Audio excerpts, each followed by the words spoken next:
Hey, welcome to another episode of the Franchise Academy. My name is Tom Scarda. I am the host and I am the franchise consultant that helps you figure out what to do with your life if you don't want a regular job.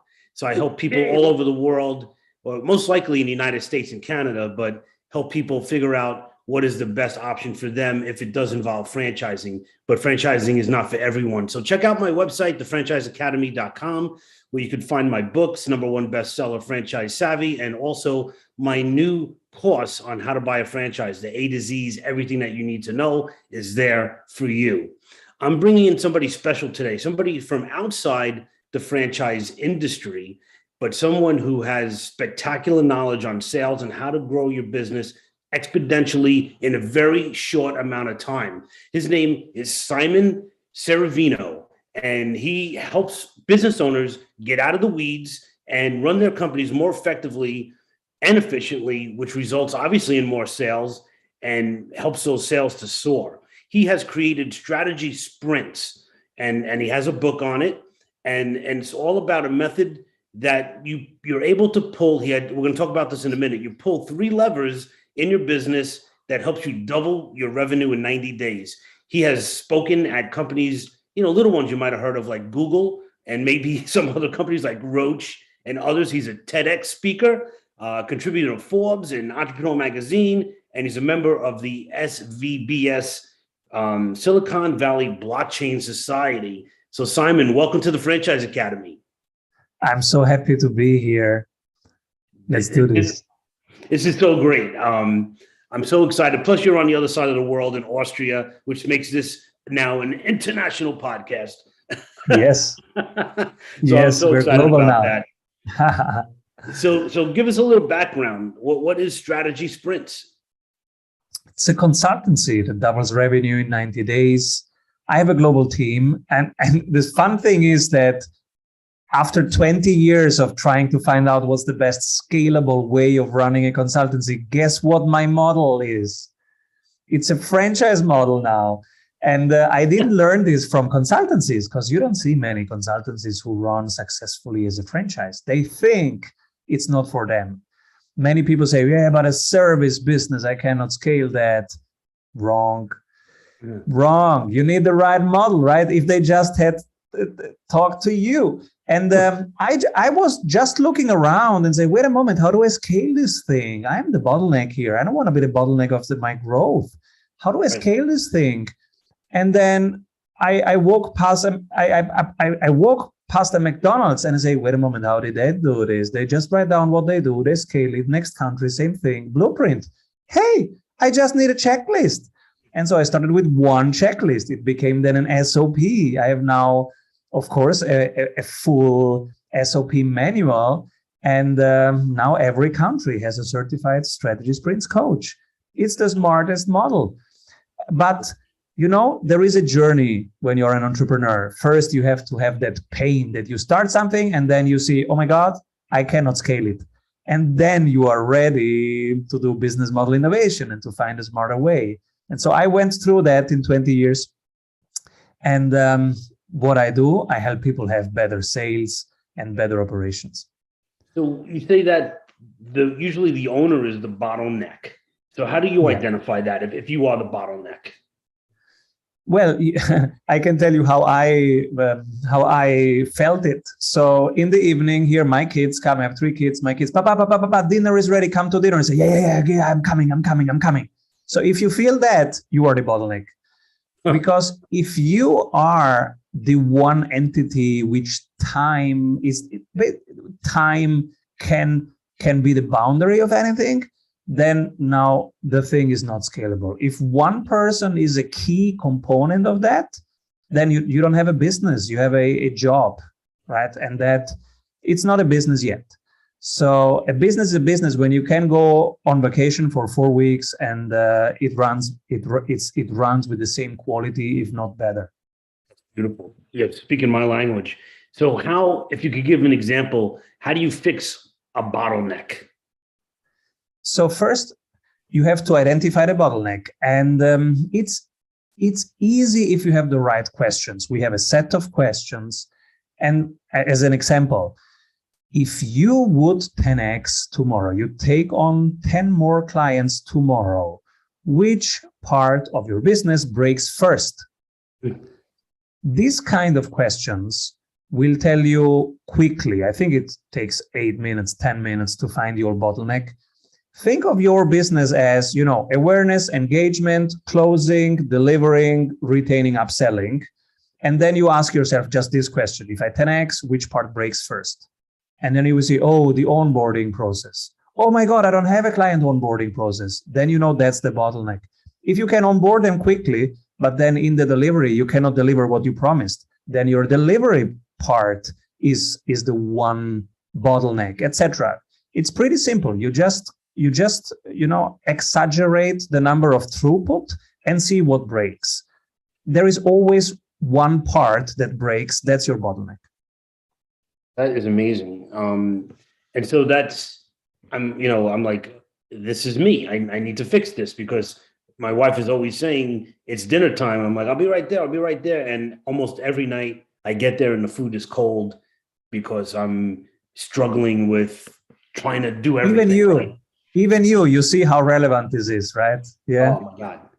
Absolutely. I'm really excited about it. You talk about falling in love with the problem. What do you mean by that? So imagine your ideal client is mothers of 3 kids. And you say, okay, they have a problem. They don't have enough time. They have to organize all the time. So I'm going to solve them. I create a calendar for them, and I create a global business calendar for moms. Now, if you focus on the solution, guess what? The technological solution for that calendar will change every couple of years, and people will substitute you. Yeah, you start with paper, then they go digital, then they go blockchain, etc. Then it will be in their classes. So if you focus on the solution, you have a problem, because somebody will wipe you out with a better technology. If you focus on the problem and on the target group, they will always be around. Moms will always be moms. The world will always have moms. You focus on them, you really understand them. You focus on this one problem, time management for moms. They will always have a time scarcity, always. So you will always be in the business, and you can get better and better every year. Examples of good businesses, good brands that do this really well. For example, Tesla or Apple. It's not so much about the product. They could change the product tomorrow. I don't care. But I stay with them. If Tesla builds me a bike, I'm going to buy the bike. Just because, because they got me. We are in this together. We want to shift the world to a smarter energy system. I'm in. You bring rockets, I go rockets. I don't care about the car. I care about the mission and who they are building this for and why we are doing this smarter energy transition. So, and they got me. And that's the difference to other car companies. And so we all can do that with our small businesses. It's about caring about the target group and the problem instead of the solutions, because solutions come and go every couple of years. Absolutely. That's brilliant. It's great insight. And it's so simple as you explain it. You're like, why didn't I think of that? So what is it, the Agile company versus the rigid company? What do you mean by that? Is that kind of what you were just saying? It's the rate of speed, the rate of change inside and outside. So outside something changes. For example, right now, Bitcoin is going through the roof. How fast can you adjust to that? How fast can you respond? Your products, your offers, etc. How fast can you pivot in response to that? If the change outside is faster than you can react, you are not agile. If you can react as fast as the change outside or even faster, you are agile. And that's what keeps you around. Because who will be around in 3 years? Not the biggest company, not the fastest company, the one that can react quicker to what's going on, because this team will still be relevant. It's about the structural coupling. The fitness, survival of the fitness means the fit between you and the outside world. That's the fit. The higher the fit, the longer you survive as a company. And how does the speed versus velocity fit into that factor? Some people now read sprint and say, oh, it's about faster. Yeah, faster is fine. But if you run the fastest in the wrong direction, you will still lose the marathon, right? So you have to run fast, yes, but in the right direction. So in physics, there is this term of velocity, which means direction and pace. You get both right, you win. But speed alone doesn't get you anywhere. Uh-huh. Brilliant. So, man, okay. And so what are the 3 habits that CEOs should have? When outside nothing is in your control, which right now is exactly the case, there are only 3 things that are really in your control: daily habit, weekly habit, monthly habit. Daily habit is how you allocate your time and how you can delegate more tomorrow, automate more tomorrow, make stuff more scalable. The weekly habit is get your 3 numbers reported every week: marketing numbers, sales numbers, operations numbers. So marketing numbers can be how many people were on our website today, how many want to buy, how many did we call. Sales numbers can be how many discovery calls did we have, how many did we close, how many follow-ups did we do. Operations numbers can be how many pissed off clients did we have this week, and how quickly did we turn that irritation into a wow because we reacted. That you can measure that in hours. Or how many super fans did we have today in our client group, and you can measure that by the number of referrals. Somebody who CC'd you in an email and said, Freddie, you have to meet Peter. It's amazing and you need this thing. That's 1 referral. You count it as a 1. And you can measure that every week. And that's the sprint dashboard. 3 numbers per area: 3 marketing numbers, 3 sales numbers, 3 ops numbers. That's the strategy sprints method. And when you see that in front of you, 3 numbers, and then you see a blue line and a red line, current and target. Mm-hmm. And you just want it to go up. It doesn't really matter if it's going up 1% or 0.5% or 2%, but you want to see it going up every week. And that's enough. Now you have a continuous improvement process going on. You have your whole team aligned, looking at one thing like a basketball team. You know, they see one thing in front of them. And that's cool because people get immediate feedback. Whatever they're doing, oh yeah, it's working. Let's do more. Oh, it's not working. Let's find out why not. And then it's working again. And it's like Angry Birds. They shoot the bird, they get immediately 500 points. And that motivates them to shoot the bird again. Yeah, that's great. It's so insightful. I appreciate this.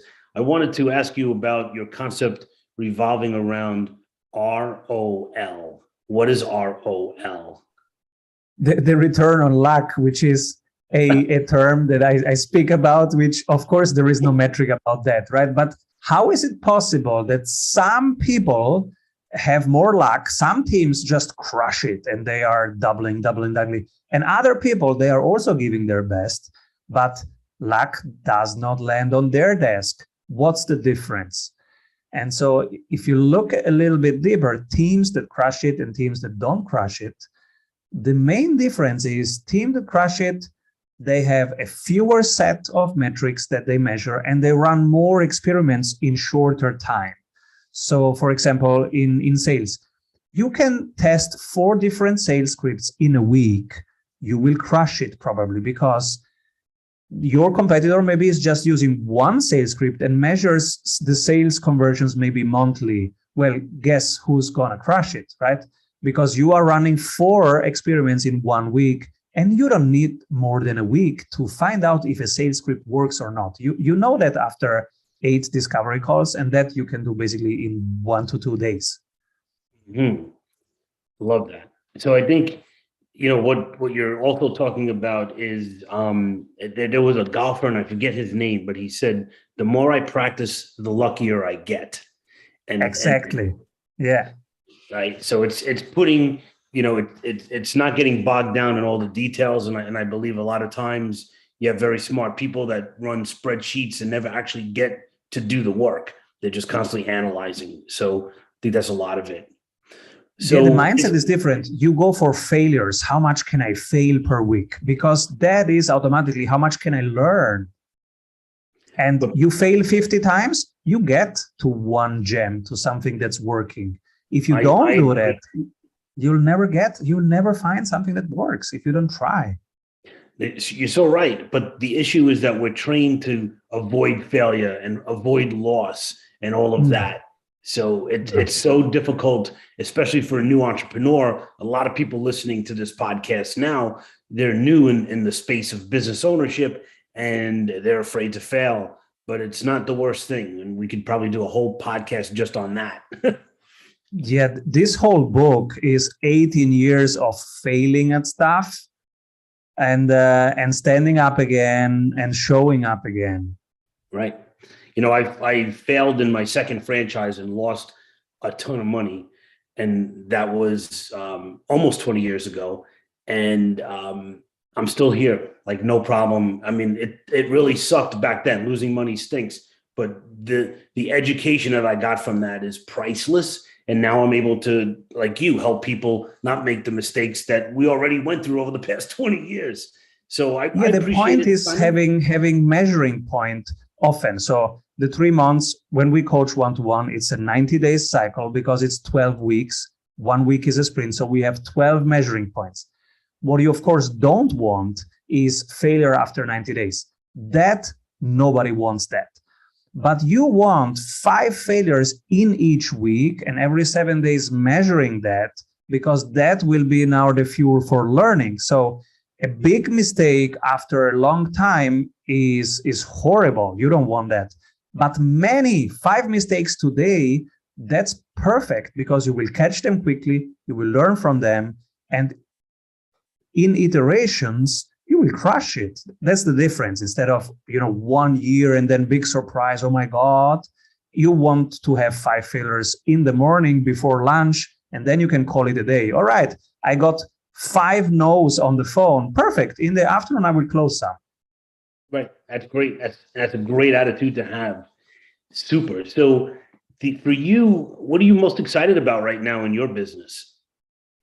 I am touring right now. I'm on tour. People say, oh, Simon, you're on tour. You're on every podcast, because I am telling about the Strategy Sprints book.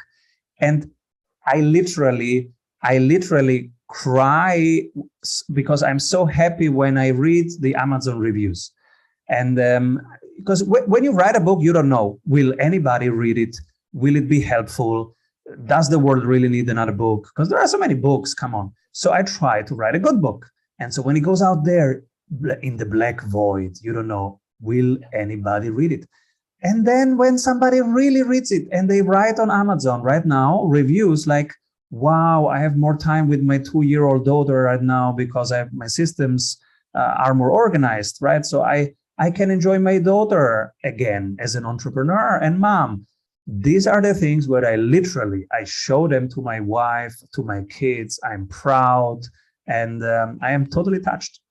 That's great. Yeah, that's worth more than money. I agree with you. That's where you get your satisfaction from. So I appreciate it, Simon. I know that you have 6 more podcasts coming up today. So I wish I could hold you longer because I got a million more things I want to talk about. But how can people reach you right now? I hang out at strategysprints.com, which is also where you can download many of the tools and templates that we use with our clients for free. We are open source kind of people. We believe in that. And strategysprints.com. Yeah, strategysprints.com. I was on the website. A lot of great information, all for free. So I encourage all you guys listening to go out and check that out. All that information and Simon's information will be on the franchiseacademy.com. So check that out when you get back to your computer. Simon, I thank you so much for taking a couple of minutes here with us. The insights were just outrageously great. Thank you so much. Thank you, everybody. Keep rolling. Yeah. Thank you so much.